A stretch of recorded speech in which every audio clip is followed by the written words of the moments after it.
전남의 개별 공시지가가 지난해보다 상승했습니다. 8.9% 증가했는데 전국 평균인 9.9%와 비슷한 수준을 보였습니다. 순천 시내버스 노조 파업 사태가 열흘 넘게 이어지고 있습니다. 파업이 장기화되면서 시민들의 불편이 잇따르고 있습니다. 해남 솔라시도 기업도시 계획한 친환경 재생에너지 산업벨트 조성이 새 정부 국정과제에 포함됐습니다. 국비 지원에 민간 투자까지 더해지면 2조 원에 가까운 사업비가 투자될 예정입니다. 5월 한 달 동안 특정 어종에 대한 금어기가 시작되면서 집중 단속이 이뤄집니다. 단속에서 적발되면 형사처분을 받을 수 있어 각별히 유념하셔야겠습니다.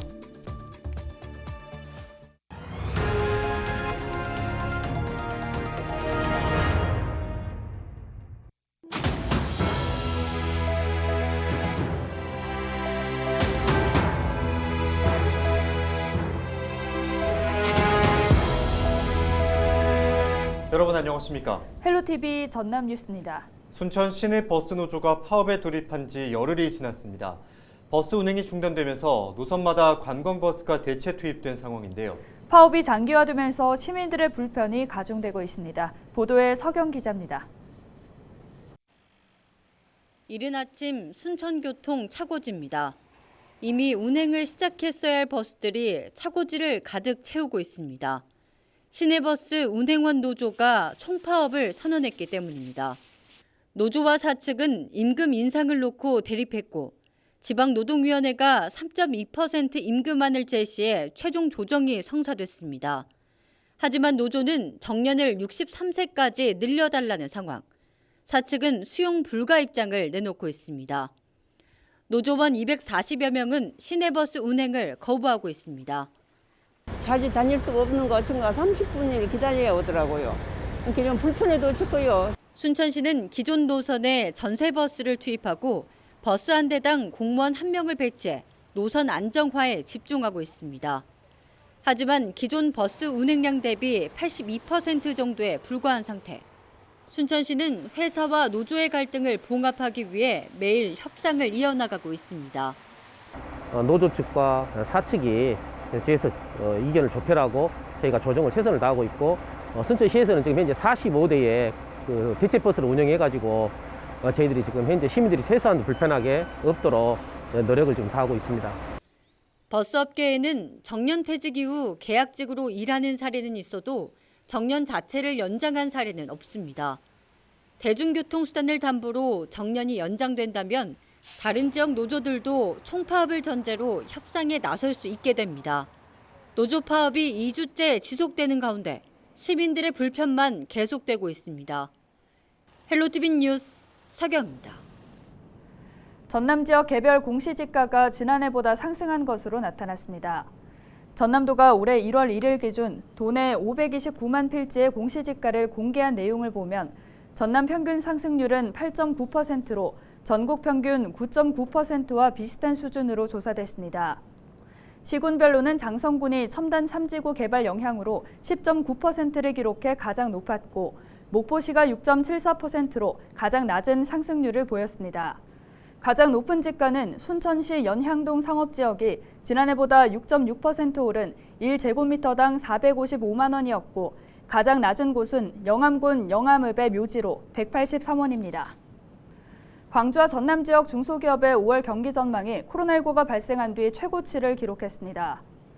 중소기업 중앙회 광주 전남 지역 본부가 중소기업 200여 한 곳을 대상으로 조사한 결과 중소기업 건강도 지수는 99.5로 지난달보다 8.6포인트 상승했습니다. 업종별로 보면 제조업과 비제조업이 각각 101.5와 97.7로 나타났고 지난달과 비교하면 7.4포인트, 9.6포인트 올랐습니다. 내수 판매와 경상이익, 자금 사정 등 각 항목별 전망도 모두 오른 반면 수출 전망은 국내외 경기 불안 요소가 반영돼 소폭 감소했습니다. 중소기업 건강도 지수, 즉 SBHI는 기준치 100 이상이면 긍정, 적으면 반대의 의미를 나타냅니다. 전남 해남의 솔라시도 기업도시에서 추진되고 있는 이른바 친환경 재생에너지 산업벨트 조성 계획이 새 정부 국정과제에 포함됐습니다. 새 정부의 국정과제 선정을 계기로 국비 5,500억 원의 민간 투자까지 더해지면 1조 7,500억 원 규모의 사업비가 탄소 중립 실현을 위한 단지 구축에 투입될 것으로 보입니다. 해남군은 전라남도의 블루 이코노미 정책과 맞물려 솔라시도 기업 도시 활성화에 도움이 될 것으로 내다봤습니다.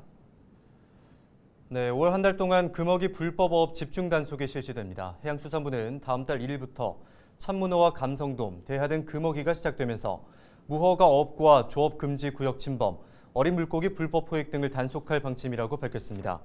또 수산물 도매시장과 횟집 등에서 불법 어획물 유통 판매가 적발될 경우 수산관계법령으로 사법 처리되며 어업 허가 정지 취소 등 행정 처분이 내려집니다.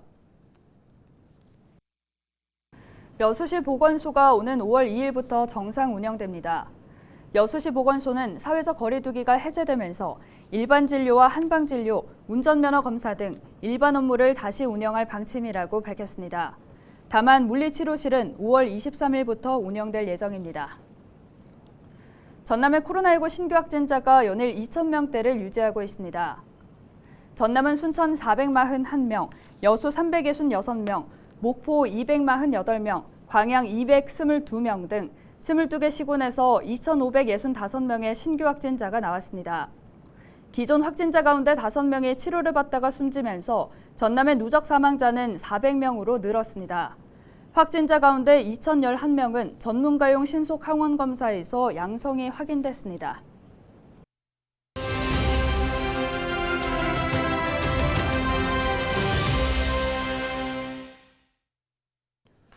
코로나19 확진자 수 감소가 뚜렷해지면서 정부가 일상 회복에 속도를 내고 있습니다. 오는 5월 2일부터는 실외 마스크 착용 의무가 해제되는데요. 지난 2020년 10월 13일 마스크 의무화 조치가 시작된 이후 566일 만의 일입니다. 이제 다음 주부터는 마스크를 벗고 거리를 걷는 사람들의 모습을 드디어 볼 수 있게 되는데요. 다만 50명 이상의 집회나 공연, 그리고 스포츠 경기를 관람할 때는 마스크 착용 의무가 유지됩니다. 또 코로나 고위험군 다수가 야외에서 1m 이상 거리 유지가 어려운 경우에도 마스크 착용이 권고됩니다. 하지만 일각에서는 정부가 실외 마스크 해제를 허용한 건 섣부른 조치라는 지적도 나옵니다. 여전히 수만 명의 확진자가 나오고 사망자 급증과 재확산 등의 우려 때문인데요. 불안 반 기대 반 속 이뤄지는 실외 마스크 해제. 코로나19 이전 일상으로 한 걸음 더 다가가고 있습니다. 지금까지 데일리 브리핑이었습니다.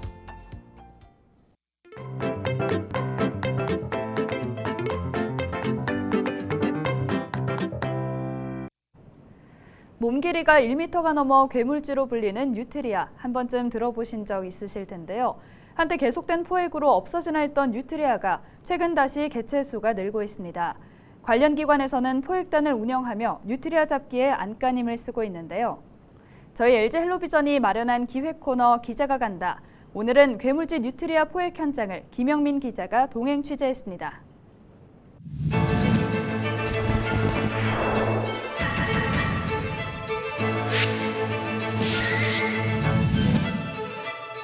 진짜 징그럽게 생겼습니다. 와, 너무 큰데. 너무 큰데.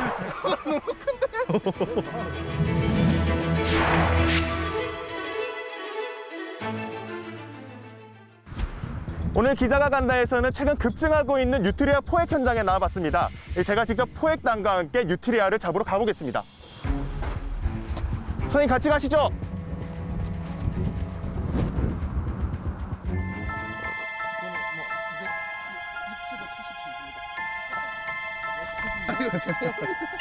손이 많이 가네요. 야, 이거 엄청 깊네 여기는. 와, 지금 가고 있는데 뻘 때문에 발이 안 움직이네. 발이. 두 마리 동시에 걸렸어요? 와, 어째 저래. 어째 또 그래 걸립니까 또? 이렇게 두 마리가 함께 잡히는 건 굉장히 드문 일입니다. 뉴트리아는 보통 개별적으로 먹이 활동을 하기 때문입니다. 호수 한가운데서 먹이 교체 작업이 1시간째 이뤄지고 있습니다. 네, 뉴트리아는 이런 포획틀을 사용해서 포획을 하는데요. 이런 신선한 먹이를 안에 넣어주고 이 포획틀을 닫아 놓으면 뉴트리아가 이 먹이를 먹기 위해서 이 포획틀 안으로 들어가는 순간 포획을 하는 겁니다. 뉴트리아 포획 작업은 사람이 일일이 손으로 해야 하는 작업이라 더 힘듭니다. 네, 포획단이 뉴트리아 포획에 나선 지 2시간밖에 되지 않았지만 벌써 뉴트리아 5마리를 포획한 모습을 볼 수 있습니다. 제방둑에 이제 불을 팔고 서식을 하기 때문에 제방이 무너지면 홍수가 나기 때문에 그걸 방지하기 위해서 하고 양파, 땅콩, 딸기, 딸기가 하여튼 여러 종류의 농작물을 피해 많이 생태 교란이 시니까. 취재진은 뉴트리아가 많이 나온다는 또 다른 곳으로 가봤습니다. 어제 설치한 덫을 확인하러 포획단과 함께 배를 타고 나가봤습니다. 뉴트리아는 물이 흐르는 곳보다 이렇게 고여있는 습지 같은 곳을 더 선호합니다. 먹이 사냥이 쉽기 때문인데요. 포획단은 뉴트리아가 자주 출몰한다는 길이나 굴 앞에 포획틀을 가져다 놓는 모습입니다. 어제 저녁 설치한 포획틀에 뉴트리아 한 마리가 걸려들었습니다. 포획단은 한 곳에 모으기 위해 뉴트리아를 꺼내려고 하지만 여간 어려운 일이 아닙니다. 빼내려면 꼬리를 잡아야 하는데 자칫하다가는 뉴트리아의 날카로운 앞니에 큰 부상을 당할 수도 있기 때문입니다. 원산지가 경남 함안이에요. 지금 경북에서 이제 퇴치 작업을 하고 있는데 그 경북까지 올라갔다 환경청에서 이제 그걸 안 퍼지게 하게끔 하려고 이제 퇴치 작업을 하고 있는 겁니다. 뉴트리아는 1년에 2-3번 임신을 통해 10마리 정도의 새끼를 낳습니다. 임신 기간이 4개월로 굉장히 짧기 때문에 가능한데요. 지자체에서 매년 포획단을 운영해도 개체수 조절이 쉽지 않은 이유입니다. 문제는 이뿐만이 아닙니다. 뉴트리아 개체수가 늘면서 도심 한가운데까지 나타나 시민들을 위협하고 있습니다. 무섭지. 사람이 일반인들이 보면은 아무 사람 아무도 없어요. 이거는 큰 진대 뭐 이게 뭐. 1985년에 국내 이제 오피나 식용으로 최초 도입이 되었는데 수요 부족으로 인해 가지고 이 사육을 포기하면서 자연 생태계에 방출되어 가지고 적응을 했습니다. 인간이 필요해서 들여왔다가 필요 없어지자 버려진 뉴트리아가 우리 생태계의 괴물이 돼버렸습니다. 기자가 간다 김영민입니다.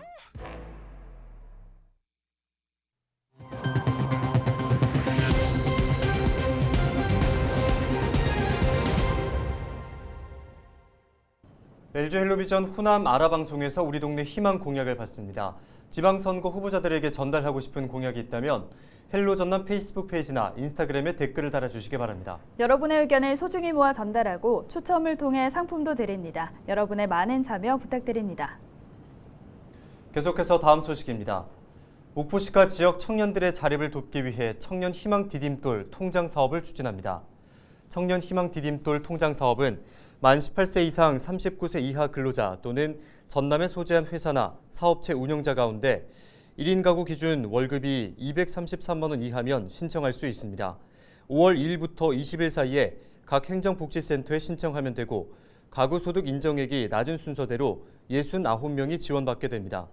대상자에 선정되고 최대 36개월 동안 매달 10만 원을 저축하면 목포시가 10만 원을 추가로 지원해 최대 720만 원을 적립할 수 있습니다. 광양시가 금속 가공, 전기 장비 제조 기업들과 1,000억 원 규모의 투자 협약을 맺었습니다. 이번 투자 협약으로 나라 ACM과 교보스틸, 대신 ENS와 유공합 판넬 등 4개 기업은 1,091억 원을 투자해 율촌산단과 신금산단 등의 관련 공장을 새로 짓거나 증설할 계획입니다. 광양시는 이번 투자 협약으로 120여 명이 새로운 일자리를 얻을 수 있을 것으로 기대하고 있습니다.